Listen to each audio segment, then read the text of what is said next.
Okay, this one you actually recommended. Michael Fassbender or Eric Bana? Yeah, and that's a tricky one. What do you think, Nick? I'm gonna ruffle some feathers. I think Michael Fassbender's a little bit overrated. A little bit. I haven't seen many of his movies, but like I know he was in the Alien franchises. Well, it's just one franchise, but Yes. the series, and he was really good in that. But otherwise, outside of that, I'm not really familiar with him. Right. Whereas I think Eric Bana and Troy, Munich, those are really good ones. I know he was Black Hawk Down. Black Hawk Down. That's right. Should probably look that up. Mm-hmm. All the ones he was in. Well, even just like random things like that Adam Sandler comedy when he was the hulky Australian guy, like the hunk dumb boyfriend. I don't know what you're talking about. Adam Sandler and Seth Rogen. Something to do with comedy. You're still not catching this? Nope. Moving on. Anyways, I would go towards Eric Bana. He's been in more epic films that I like. Sure. Whereas Michael Fassbender, I think he's just been in a lot of articles, I think, talking about him. Whereas I don't really, when I watch his movies, I'm not blown away. I mean, just because it's on the top of my mind, he was in a Swedish, Finnish, Norwegian, one of those Scandinavian countries. Danish, yeah, the Snowman. Yes, that's the one, Snowman. It was horrible. It was god awful. Oh, and the dialogue was so bad. But other than that, he's been in Inglourious Bastards. Oh, that's okay. That's a good one. The newer Alien movies where he plays a synthetic human. And like I said, he was good in that. Yeah. The X-Men movies where he played Magneto as a young man. See, I think they were. I don't think they were good. Oh, I liked him in that role. I think that was a great role for him. And I did like the psychopathic tendencies that his character in the Alien movies had. Yeah, I think we talked about this earlier in the episode of how you can the best actors are the people they aren't. I think this is when we were talking about Malkovich and yes, Cage. Yes, exactly. Yeah, the best actors become what they aren't actually. So he's a really nice guy, so he can be a psychopath really well. Yeah, he was also in Band of Brothers. Never watched it. Unfortunate. What else do we have here? I'm just scrolling through, trying to figure out Nightmare on Elm Street, the 2010 version. Road to Le Mans. Okay, I never watched that one.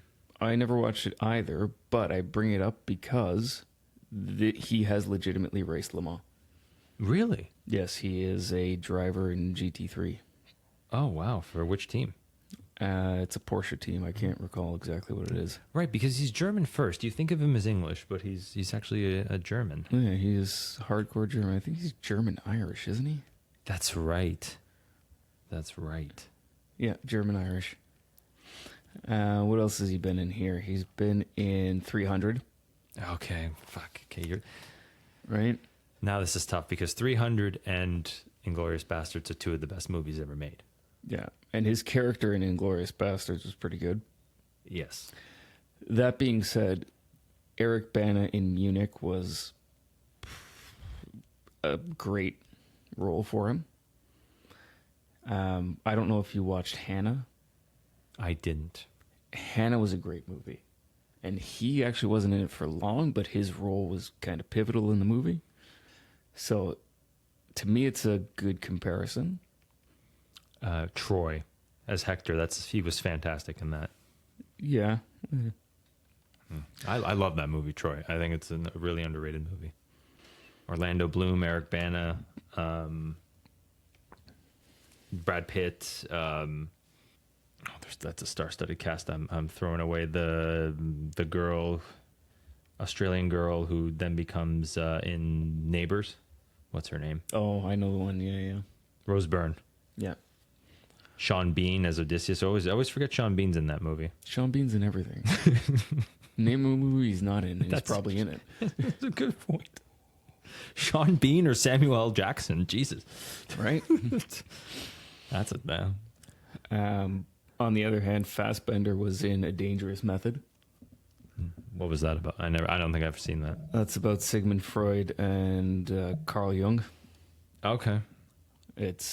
You should watch it. It's a Cronenberg movie, so it's a little fucked up. But it's before he went completely apeshit crazy. He's always been crazy. Yeah, this is actually a lot tougher. I think, you know what it boils down to? It's Eric, what do you prefer, the 2000s movies or the 2010s? That's what it comes down to, because Fassbender, I think, has been more big in the 2010s. Bana was more big in the 2000s. Yeah, it's been a while since Bana's put out anything really impactful, I think. Apparently he was in Chip and Dale Rescue in 2022. Why? Good question, Nick. Good question. Yeah, I don't know. What are you doing? Like, I'll take Bana, but are you drinking or are you choosing? Yeah, I'm going to drink to that one. That's a difficult one for me. It is difficult. All right. I got 2 in a row for you. Don't have to overthink it, but The Lion King or Aladdin? Aladdin. Oh, didn't even blink. No. I did like The Lion King, and we're talking the original one, right? Yes. I did like it. I remember where I was when I watched it for the first time. But I'm going to say Aladdin. There's something about Aladdin I always liked. It's more fun. It's more of a thinker, right? It's like the brain of the two. It's like how do you figure out a tough situation, right? Like he's a peasant on the street, and it's like he connives his way to becoming the king. Yeah, it got us all thinking about the anti-hero, right? Yes. He's a guy that we are told we shouldn't be rooting for, but from the beginning we are rooting for him. The smart, what's the word? Not sap, but like the smart destitute. Yeah. Yeah, I'll give you that. Versus the Lion King, which is just like you're born with it. And you need to recognize it. Like there's no work, there's no brain. It's just you have to realize who you are. And there's something to that. There is. I think there's a bit of both in everybody. Like in your journey in life, you have to wrestle both of those parts of life. Mm-hmm. Yeah. But yeah, I do have a soft spot for Aladdin. I do, but that's tough, man. I'm going to drink. Okay. Aladdin or Beauty and the Beast? Aladdin. No contest there for me. Even though no one's neck is as thick as Gaston's? Gaston can go... I'm not going to say it. I don't know, man. I got to go with Beauty and the Beast on that one. What I think I'm hearing is Nick likes a good musical. They both have good music. I would say Beauty and the Beast is slightly better. I just think that is... I know Jordan Peterson did a whole thing where he was talking about how all modern women wrestle with Beauty and the Beast. Like they think they're this beautiful woman, and then the Beast is the man that they need to tame. Well, the problem there is Jordan Peterson. Yeah, no, but it's a good synopsis. Yeah, he's not my favorite. It's just he did give a good synopsis how that it's more of the feminine, I guess the feminine hero type of thing. If you're taking anything about women from Jordan Peterson, you're taking the wrong thing. Let's just say it made me think, because like I work in a female dominated industry. So I see a lot of that psyche. That's why when he says something like that, it triggers something in my brain going, oh, I've seen this a million times. That's why I'm bringing that up. Mm-hmm. But I think it's more so the male, it's more so of a male movie, how to wrestle two types of personalities. Are you going to be the arrogant Gaston and never understand your role in the world? Are you just going to keep, roughing your way through it? Just bullying everybody, just being the strong guy that everybody's scared to confront? Or are you gonna figure out your self-image, right? Like the Beast is disgusting. He doesn't want to show his face, but when he becomes the man he really is, he realizes he was beautiful after all. He was always beautiful inside. You know what I mean? Like it's more of like... I know what you're going for. I don't think you've verbalized it properly because the beast in itself is the duality, That's another way. Yeah. right? The beast is, let's say, the focal point of your argument. Gaston is an aspect of that, but it's tertiary to the beast. So like the beast could have been Gaston. No. The story itself and Oh, I ultimately see. what you're going for is focused around the beast. Gaston is a way to amplify it. Okay. So I'm looking too deep into Beauty and the Beast. This is what As is you it? do with most things. This is the village all over again, isn't it? Yes. Or as I like to call it, life with Nick. Thanks, Sean. All right. I'll give you this one. This one you can... I have my pick, but you can give us a good synopsis here. National Lampoon or Broken Lizard? That's a good one. So we're talking National Lampoon, Christmas Vacation, Vegas Vacation, Chevy Chase. Chevy Chase. That crew, right? You can even add Ryan Reynolds in Van Wilder. Van Wilder, okay. That's a really good one. And what's his face there before he went nuts? Cal Penn. No. Quaid. Randy Quaid? Oh, yeah, but no, he was always nuts. Yes. But you cannot get through Christmas without Christmas Vacation and the inevitable Shitters Full. I don't even remember that. Oh, go back and watch it. I gotta go it's back. It's great. We're at the point now with the kids where that's an acceptable movie to watch with them now. That being said, we're not watching Broken Lizard movies with them anytime soon. You gotta be at least a teenager. At least. But to the comparison, it's a difficult one, so I'll finish this. Okay. Let's go over some of these, like Animal House, Yeah. which it's one of the best, and the story behind it too. By the way, how Donald Sutherland was just trying to get money in between movies, and they offered him. I think they offered him something like 75% of gross because they just did not believe in that movie. But that's got Belushi in it too, right? Yes. And Chevy, and it's the SNL crew, effectively. I think so. Hold on, let me go over who's in it. But yeah, they offered him something obscene, and he turned it down for $25,000 Jeez. because he's like, I don't care, I just need money. Well, this is like apparently Jonah Hill for Wolf of Wall Street took like a stupidly low pay rate, like $65K or $650K, whatever it was, just for the chance to work with Scorsese. Oh, and nothing else? Yeah.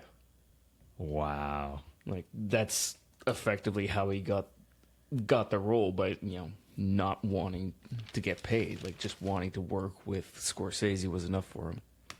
Wow. I didn't know that. That's nuts. But how else would Jonah Hill get a Scorsese film role? I mean, he did good in that role. I liked him in that role. I'm not saying he was bad. What I'm saying is now we know he can do it, and that's how he got it. So he took a chance on himself. Yeah. How else was he going to do that? The kid from Superbad. No, and I think that helped him. It did good for him. All right. So you drank. But let's talk about it. What do we... Broken Lizard is so good, man. Super Troopers. I didn't like Club Dread, but I get what they were going for. Club Dread had its place. Yeah, they were trying to make fun of stupid These teen movies and... teen horror films, were like slasher flicks, like Scream and stuff like that. But we got Super Troopers. Super Troopers is really good. Spear Fest, underrated. Beer Fest, absolutely. Beer Fest. Beer Fest is fun. It's just a lot of fun. It's a stupid film, but like it's fun. But then the one that you and I really like that nobody watched, Yeah, the Slam and Salmon. Arguably one of the, I don't want to say top 10 comedies ever, but like it's there. It would be in probably my top 25. My favorite part of it is the best character in that movie is not a Broken Lizard character. Yeah, Michael Clark Duncan. I think that was right before he died. It was, yeah. And it's such a ridiculous character, but it came off so well with him playing it. Well, he showed that he's a good actor with good range. He can be funny and fierce. Yes. Because I don't think I know he's been like strong in all, like he's a strong type of character in all of his films, but he was never fierce. He showed two types of ranges. Yeah. And you're right, he's the funniest character, and you can see the Broken Lizard crew is just kind of letting him be and just playing off of him. Yeah. So Slam and Salmon was 2009, and he had movies up to, looks like 2015. So not quite before he died, but When did he die? let's see. It's probably here somewhere. Wikipedia, don't let me down. 2012. So whatever came out in 15 was pre-filmed. Yeah. Can't believe he died so young. That's wild. Was he 54? Fuck yeah. I'm taking Broken Lizards, but it's hard to say no to Animal House, man. It's really hard. It is, and to me, it's a balance between the generations. Yeah. Right. There is, let's say, the more reserved form of comedy, where there's a lot of innuendo. Yeah. With National Lampoons, and then Broken Lizards was when we turned the page and stopped the innuendo and just came out and said it. Is more debauchery. Yeah, exactly. Yeah. That's, I think, the late 90s, early 2000s was that era where they broke through the wall. Yeah. Whereas before, it's all like you had to think about it. Like I think Bill Murray had a good interview once where he said they're different. It's more like he was saying his type of comedies were a funny guy wrestling how to become a man. Yeah. Whereas the newer comedies like the Superbads and stuff like that, or even like the early 2000s, was how can men be very childish? Yeah. Yeah, that's fair. And that is kind of old school and Wedding Crashers. Yeah. Yeah. Yeah, very much so. But let's say the cold open to Super Troopers is probably my favorite section of film, like comedic film.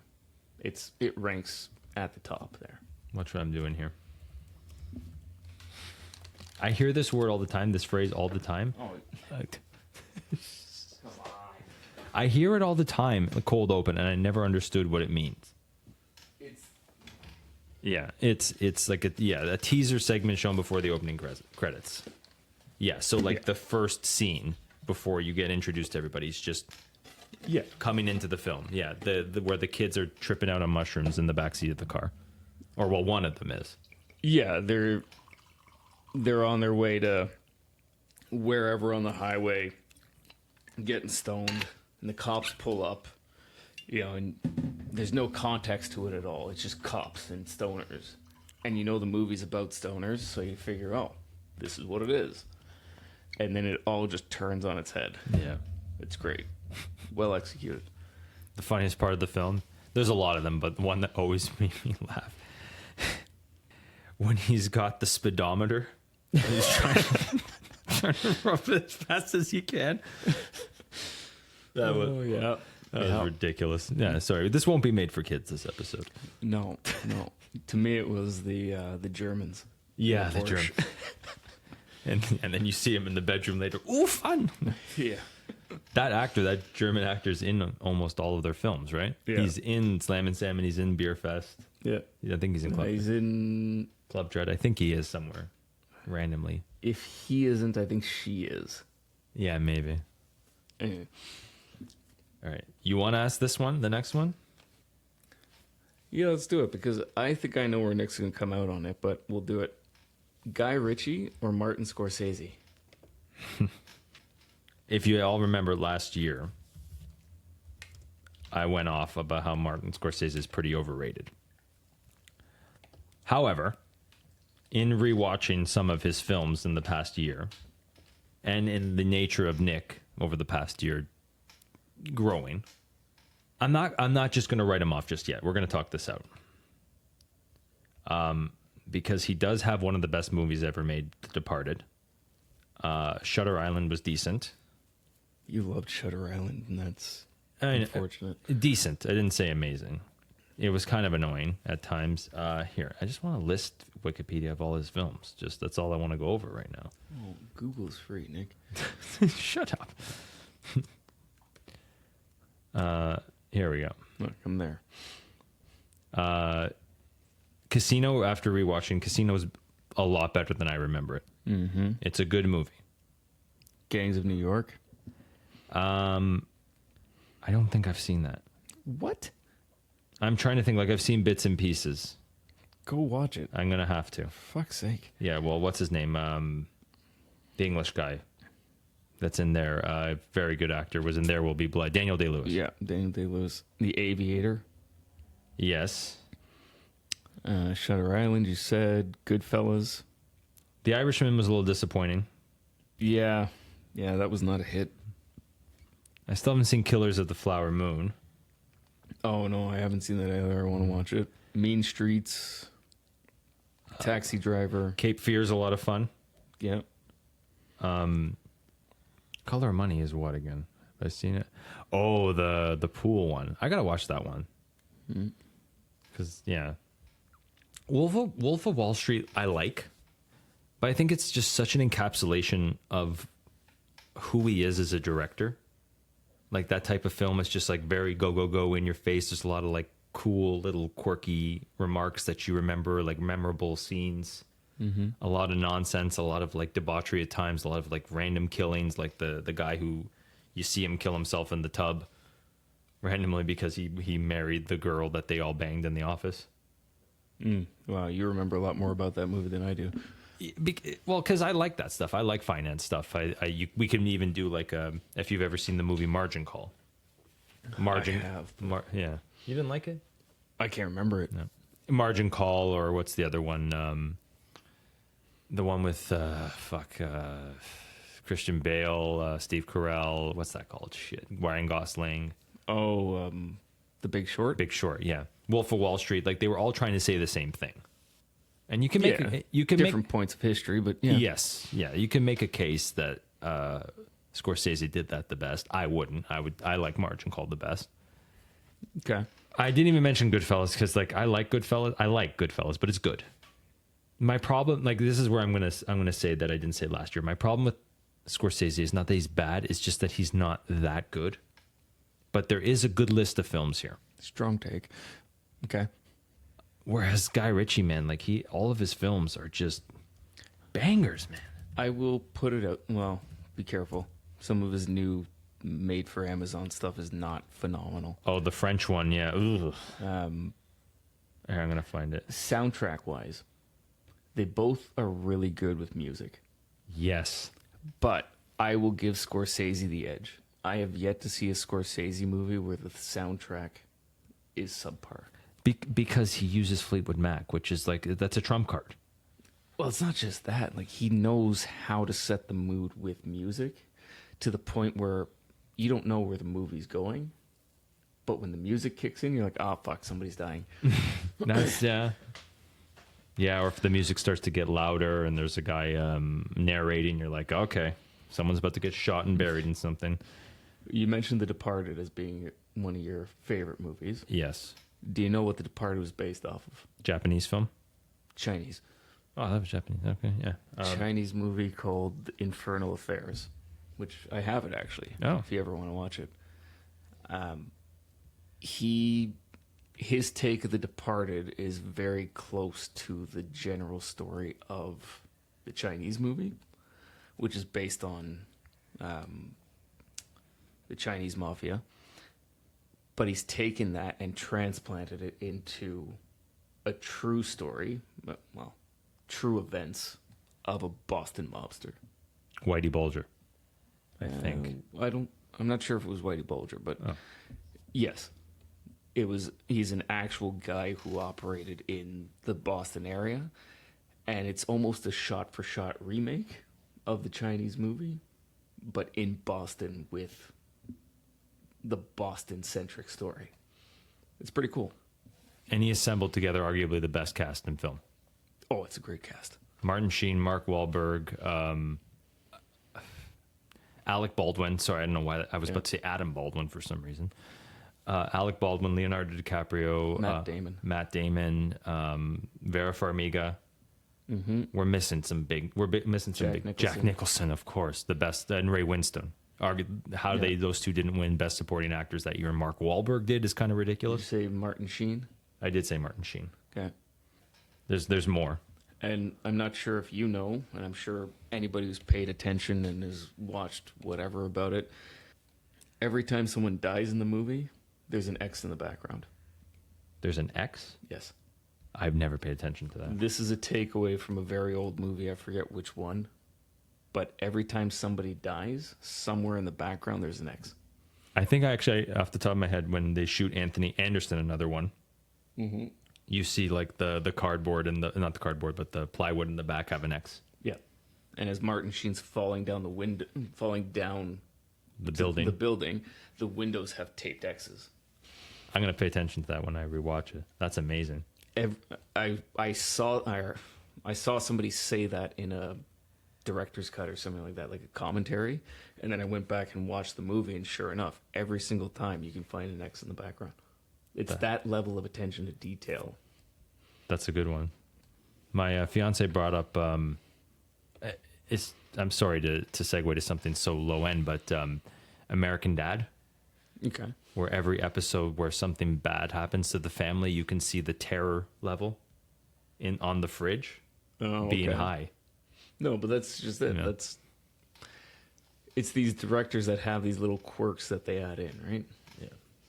This is actually tougher than I thought it would be, because Guy Ritchie has some really bad ones too. Swept Away with Madonna. He's got to apologize for that one. Sherlock Holmes, though, with Robert Downey Jr. That's really good. But then like Aladdin, King Arthur, The Legend of the Sword, not good. Ruse de Guerre, Operation Fortune. Wrath of Man, that just kind of ends for some reason. We're still not sure why it ended. I keep seeing Wrath of Man. That's the one with Jason Statham, right? Yes. Every time I start it, I'm like, I've seen this. And every time it gets to the end, it's the sentence. There's more, right? I keep thinking I've never seen the end. But I think you've just justified that there is no logical end. No. It's the one with, Scott Eastwood, the Eastwood. Yeah. He just shows up at his house at the end, and it's like, okay, I'm going to kill you now. And it's like, did you run out of money? Yeah. So this is a lot tougher than I thought it would be. Guy Ritchie did a made-for-Amazon movie, The Ministry of Ungentlemanly Warfare. Oh, boy. Which was actually not bad. It was okay.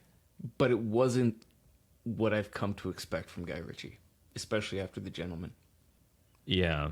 But that's I think, the definition of him. I think he has to build into movies, I've noticed. He has to build into epics. Okay. I think he's practicing. These are practice films. Sure. That's the best I can do right now. But what do we have for Guy Ritchie? We have The Gentleman, we have Snatch, we have Lock, Stock. Rock and Rolla. Sherlock Holmes. We already said The Gentleman. I haven't seen his TV series yet. The Gentleman, the TV series, it grows on you. It gets better. It's not amazing. It is good, yep. I will say that Mobland is the other one, yeah. Guy Ritchie is responsible for introducing us to a lot of British actors. Good one. Idris Elba Yes. in Rock and Rolla. Tom Hardy. Tom Hardy. Big one. Who else am I thinking of? Ray Winston. Yes. Not that he wasn't around, but largely no one paid attention to him until he was in... He was in Snatch, I'm pretty sure, right? No. I think he was in Snatch, wasn't he? Or Rock and Rolla. He was definitely in Rock and Rolla. The Scottish guy. Bald guy. What's his name? I know where you're going along with this. Bald guy. Martin Stone or Mark Strong. Oh, Mark Strong. Yes. Is he Guy Ritchie? Yes. Yeah. Mark Strong is a strong... Well, that's odd. Is a good choice.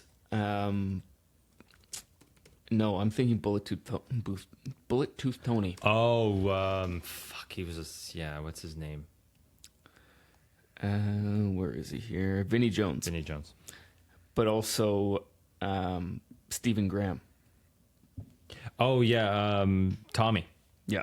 Then he did Boardwalk Empire. Then he did a whole bunch of random shit. He did Peaky Blinders. Yep.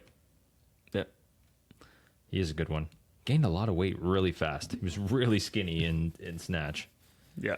Really young too. Yeah, just aged crazily. Yeah. I mean, for me, Snatch was my first introduction to Jason Statham as well. Yes. And then we watched Lock, Stock right after. Yes. Okay, what are we choosing here? I'm not going to choose. I'm going to drink. To me, this is the differentiation between American mobster movies and British mobster movies. So to me, I think they're equal. People may not agree with that. People may think it's blasphemous.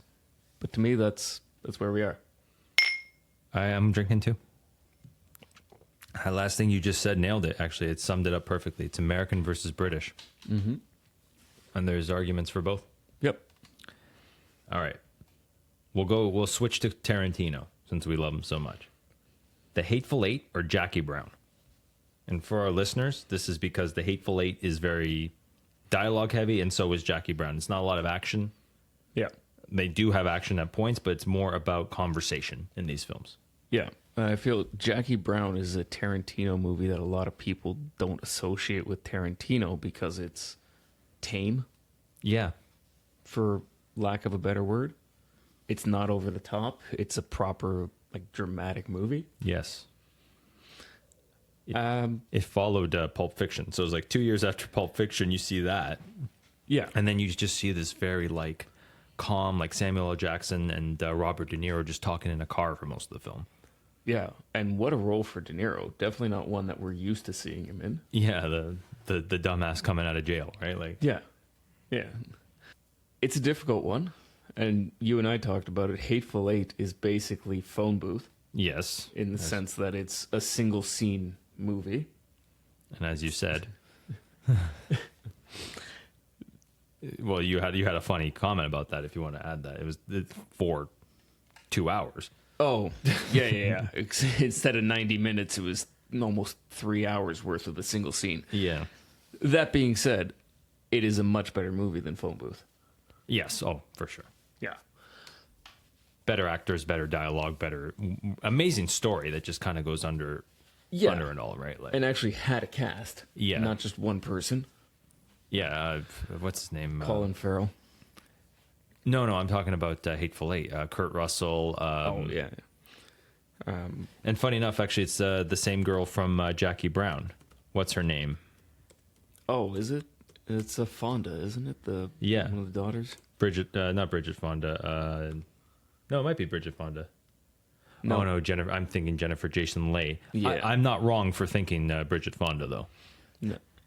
So Sam Jackson, Jennifer Jason Leigh, Kurt Russell, Tim Roth, Walton Goggins, Channing Tatum, Michael Madsen, who died recently. Oh, that's right. Rest in peace. So that's unfortunate. Tarantino's got to find another actor. What is this? This is odd accenting here.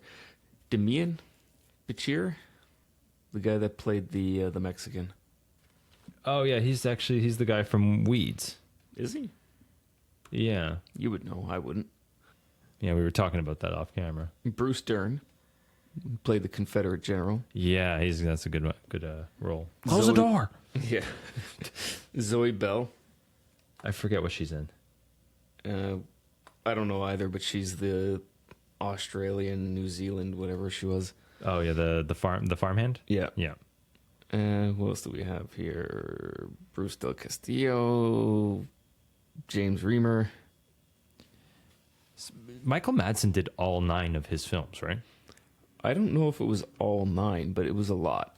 He might not have been in Once Upon a Time in Hollywood and Inglourious Bastards. I think those 2 he missed. Let's see. Reservoir Dogs, Kill Bill, Hateful Eight. He was in Donnie Brasco. Well, yeah, Once Upon a Time in Mexico. He was in Once Upon a Time in Mexico. but not Once Upon a Time in Hollywood. Oh, sorry, Hollywood, not Mexico. So My he bad. was, yeah. So he did all of them except Inglourious and Django. He wasn't in Jackie Brown, Oh, that's right, yeah. the movie that we're talking about, Nick. Oh God, he's been in a lot of terrible movies. Yeah. You want to list them? I don't think we have time. Let's have respect for the dead. Yeah, let's just go out on the high notes of the Tarantino movies. I have a soft spot. He was in Free Willy. No, he was not in Free Willy Show. Yes, he was. Wasn't Free Willy 95? So it was 93, my man. Oh, so it was during the year of Reservoir Dogs. After. So They were probably filming at the same time. the casting director, I got the guy for you for this kid's film. You know that guy that's torturing the cop? He'll be known as the guy who cut off the ear for the next 30 years. Yeah. He'll be in Free Willy. Yeah. I was just saying I have a soft spot for Jackie Brown. It's a really it's a cool movie. It is. I forget her name. I forget the star who is Jackie Brown, but Pam Grier. Pam Grier. But she was in a lot of random films in the 70s, right? Like Yes. I think it was blaxploitation films, I think they were called, or something like that. Yeah, technically. Yeah. Sorry, I didn't know the other word. But like she was where it was just like Shaft, like the original Shaft. Yeah, yeah. She was that type of actress. Exactly. But this was just such a reserved role, and she gives such a cool vibe that it sets the tone for the film. You're watching like cool people devise this plan, and you're just like, I wish I was like that. And that's just it. Like another one, the cold opening for Jackie Brown is phenomenal. Her going through the airport with the music in the background. Yeah. Spot on. I loved it. Now that I know what cold open means, I can contribute to this conversation. Now you actually know a thing. Who would have thought? But yeah, and that song in the cold open, Yeah. that where it starts with that and it ends with that. What's that song called? That's such a good song. I forget it too, but it is such a good song. Let's see if we can find it. I think it's Isaac Hayes, if I'm not mistaken. Yes. But yeah, but like it's just such a cool vibe, that film. Whereas Hateful Eight is very anxious. It's a very good conversation. Across 110th Street. Yes, by I want to say it's Isaac Hayes. yeah. It's just yeah. So that's a cool film. Whereas the Hateful Eight is very. Oh, sorry, not Isaac Hayes. It's Bobby Womack.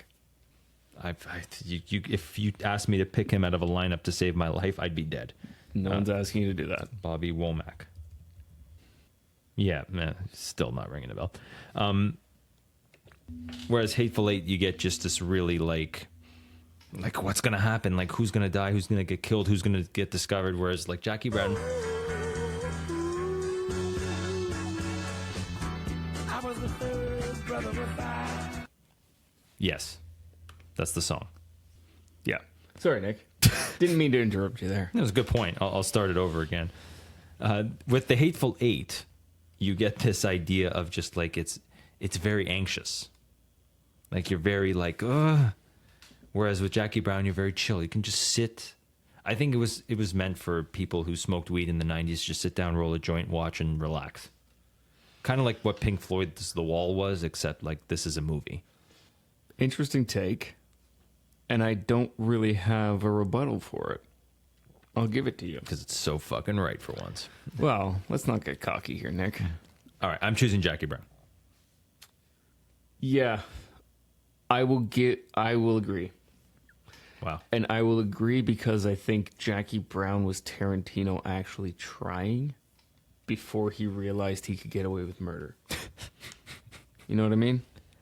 Yeah. Hateful Eight, I like it, but it is very much the gratuitous nature of Tarantino. Yeah. It gets to a point where just everybody's dying. And there's just blood everywhere for no reason. Yeah. People don't bleed that way. And we all know it. It's exactly what ruined, and that's a good point. That's what ruined the end of Django to me. Django is this amazing film that suddenly just opens up to just you watching this Confederate guy get shot 50 times, screaming every single time. Yes. We don't edit anything at this podcast, so it's fine. I'm trying to do two things here at once, people. I'm sorry. All right. Here's a banger. Pulp Fiction or Snatch? Wow. I don't know, man. Let's talk it out, Nick. What makes Snatch a worthwhile movie to watch? It's fun. A lot of quirky, funny remarks. A lot of dry English humor. Great cast. Excellent. Well, at the time, they were just guys. But Well, we had Brad Pitt. and Benicio del Toro, I was just about to say. But they really came into their own as characters, like Saul, Vincent, and Tyrone, right? Like, they're never going to be famous actors. Actually, although I think Solomon he's in a lot of films after that. I forget his name. All the actors in there that we're not familiar with are big-name British actors. Yes, but then the guy who played Solomon ended up being in a lot more famous films. Help me. Who's Solomon? We're going to find his name.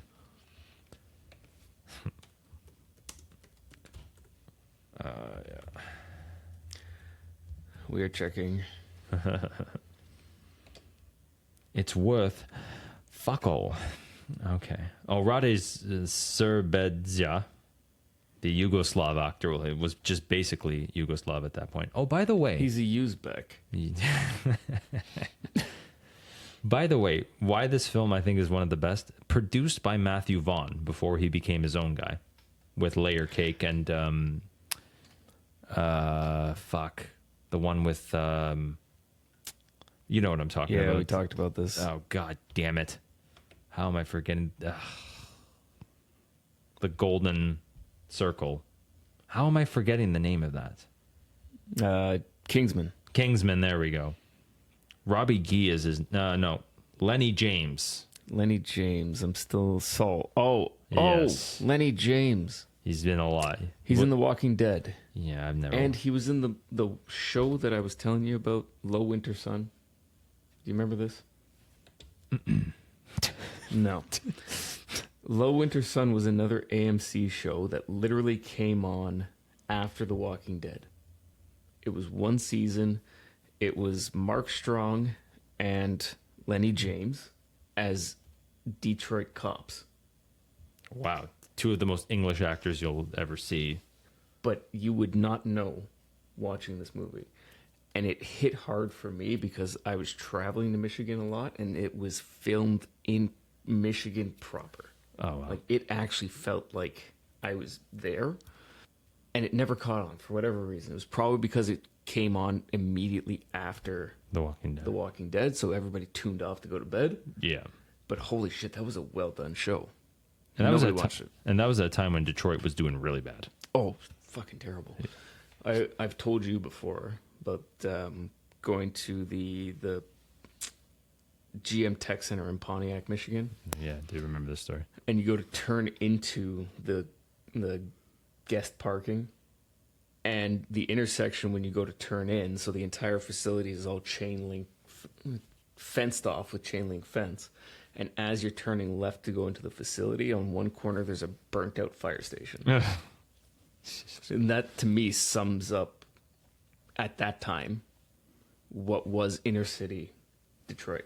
Did it happen to you? You told me another story back in the day where, I don't know if this happened to you or happened to someone you knew, where they went into a gas station in that area. Me, yeah. That was you, where you pulled over and then the cop pulls up and says, "What are you doing here?" Yeah, I was pulling out of the Proving Grounds, or sorry, not the Proving Grounds, pulling out of the Pontiac Tech Center, and I found the closest gas station. And I was dressed nicely, and I had it was a Malibu, a newer Malibu at the time. And I pulled into the gas station because I needed gas. And I start filling up, and a cop pulls in right in front of me, cuts me off basically. He gets out of the car and goes, "You're not from here." Finish filling up, follow me out. Wow. And that would have been 2010, I think. 2010, 2011 maybe. So right as things started to pick up, but that portion of Michigan was rough for a while after. Jesus Christ. Yeah. So, like, would you have been able to pay if he didn't show up, or would you have been completely robbed or kidnapped? Like, what do you think? Like, No, their concern is people are going to come out of the surrounding area and rob me. yeah. No. Jesus Christ. Yeah. But because it's so close to GM, there is a heavy police presence there to stop that from happening. Right? Because GM has the money to pay for shit like that, but not the money to pay the people that work for them. It's a different story. Good point. Okay, let's get back to the topic at hand. Snatch is fun. Yes. Introduced to a lot of new cool actors. Great dialogue. Great story. Cool twists, right? Yeah, well put together. Yes. I will say more coherent than Pulp Fiction. The first time you watch Pulp Fiction, all the back and forth gets you real disoriented. Yeah. Yeah. Once that's a you good watch it more than once, then it starts to make sense. Whereas Snatch has the same effect without being so confusing. That's a good point. You know what? That's a good point. That's what Lock, Stock, and Two Smoking Barrels was. Was the disjointed, like... Okay, that's fair. You had to really like it, and you had to really get into it to like it. So Snatch was the refined version. You've said that before. It's perfected Lock, Stock. Okay. So it then begs the question, what's the refined Pulp Fiction? Might have been... what we just talked about, Jackie Brown. But, like, Okay. Pulp Fiction was supposed to be refined Reservoir Dogs. In a way. Yeah.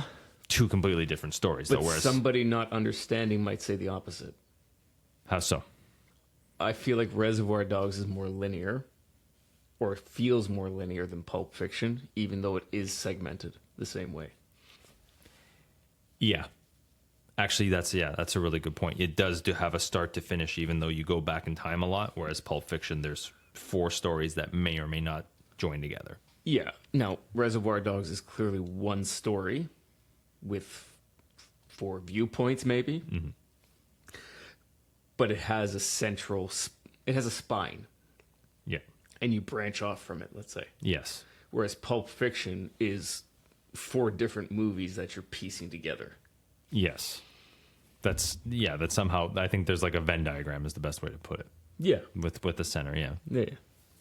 But I don't know, man, let's break it down into scenes. Like, is there a scene in Snatch as good as the cafe scene at the end? Help me out here. With Tim Roth and Honey Bunny, they're robbing the place, and Sam Jackson. Oh, you're asking if there's a scene in Pulp Fiction like that? In Snatch that is Sorry, as yes. good as that scene. I don't know. Like The scene where they're at the farm with the pigs, and Bricktop is telling them effectively how he's going to murder them if they fuck it up. yeah. Hence the expression "as greedy as A pig. a pig." Oh fuck, that's tough. You're making it tougher for me. Yeah. Or in Snatch, when Mickey is fighting and he's supposed to go down, and he springs back up and clocks the guy, and then everything slows down, and the guy drops into the water, and it's that whole holy shit, they know they're fucked. Yeah. And now we're fucked. Yeah. You're making this harder. You're not making it easier, man. Because is there anything as funny as the back and forth between Solomon, Vinny, and Tyrone In the car. in the car? Yeah. Yeah. It's behind you. When you reverse, things come from behind you. Even just when they get the guns, this is a shotgun, so it's a fucking anti-aircraft gun, Vincent. Like it's just those little comments that like, Or even when they're talking about paying a pikey for a trailer, right? And yeah, it's funny. He's making the sausages. How long are those sausages? 5 Yeah. minutes. Okay.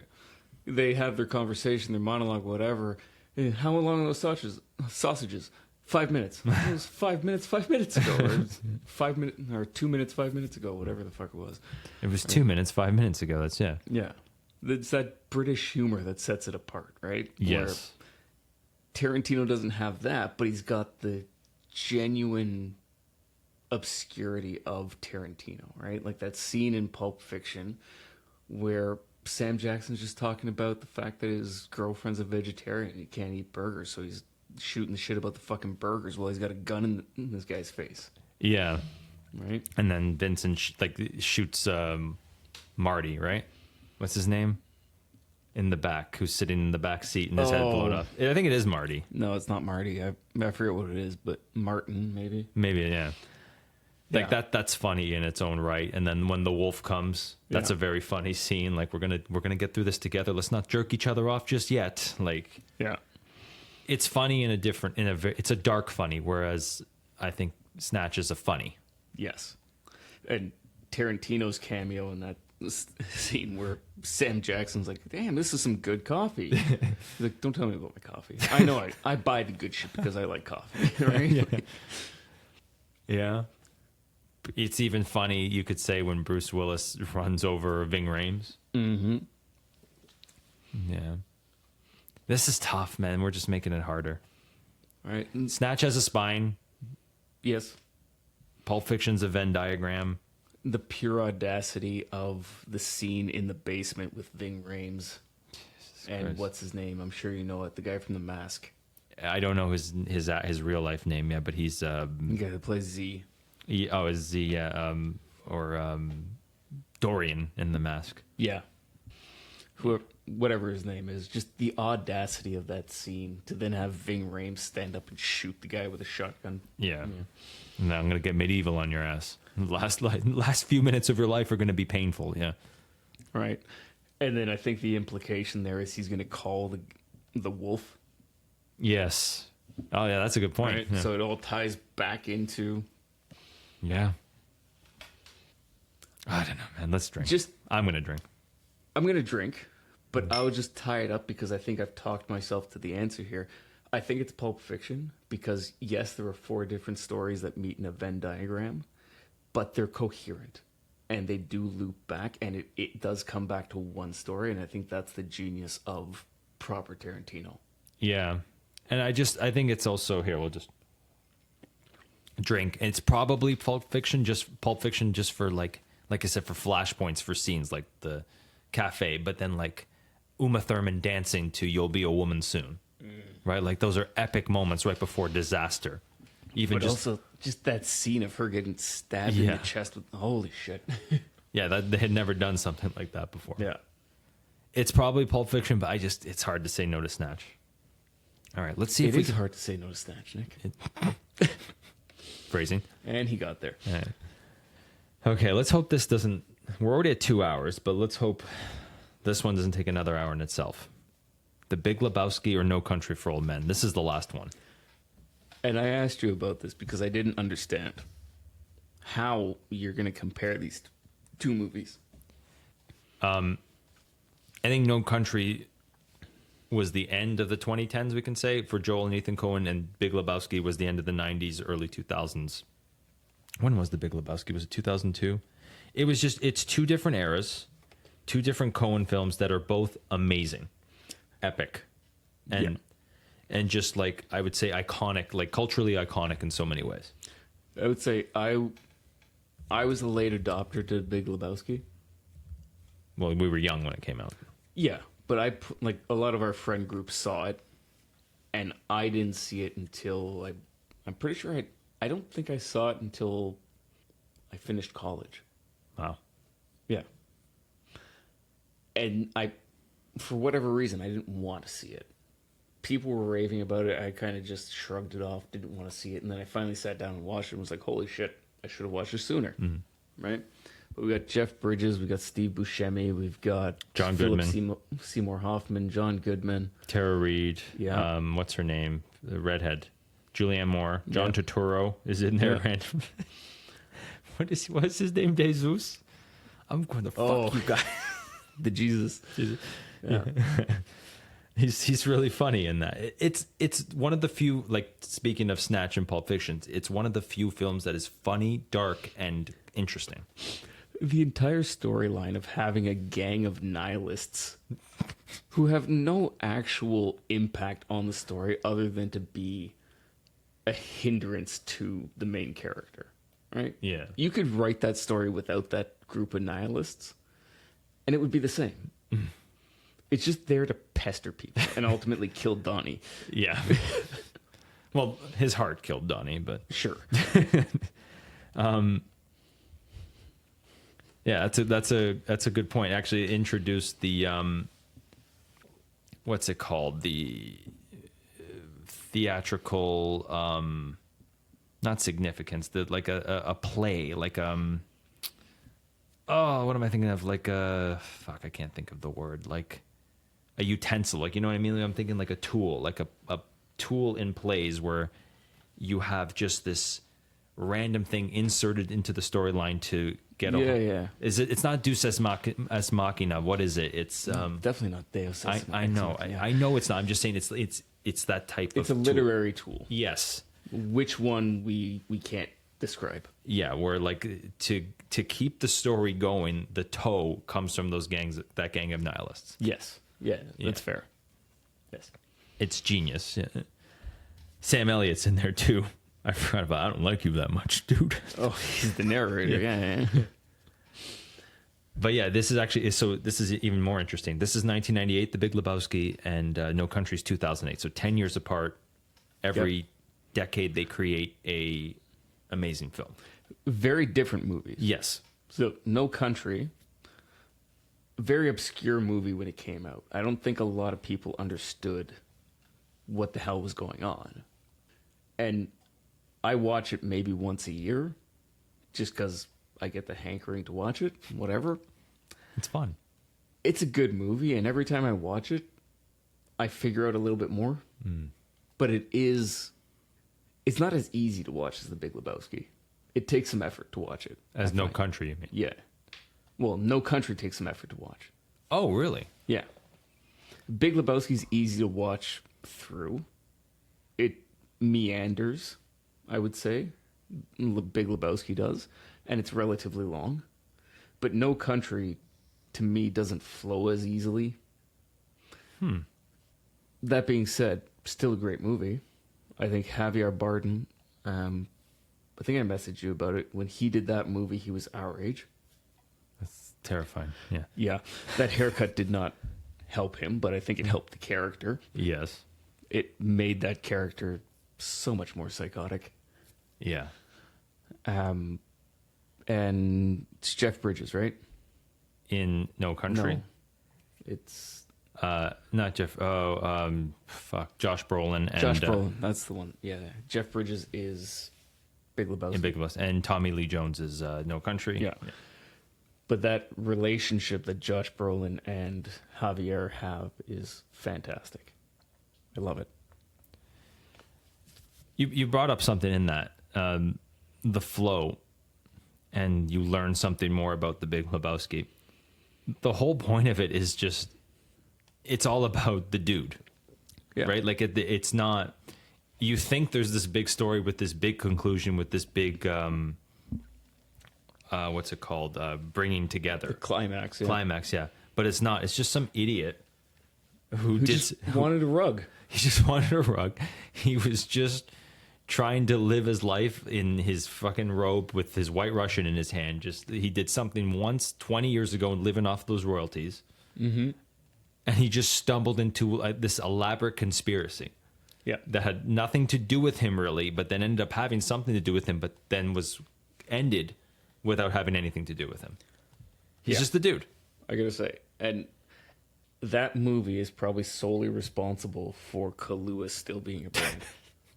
Yeah, if it wasn't for that movie, would people of our generation drink black or white Russians? No, they may drink B-52s. Which is not the same thing, Nick. No, but it does have Kahlua.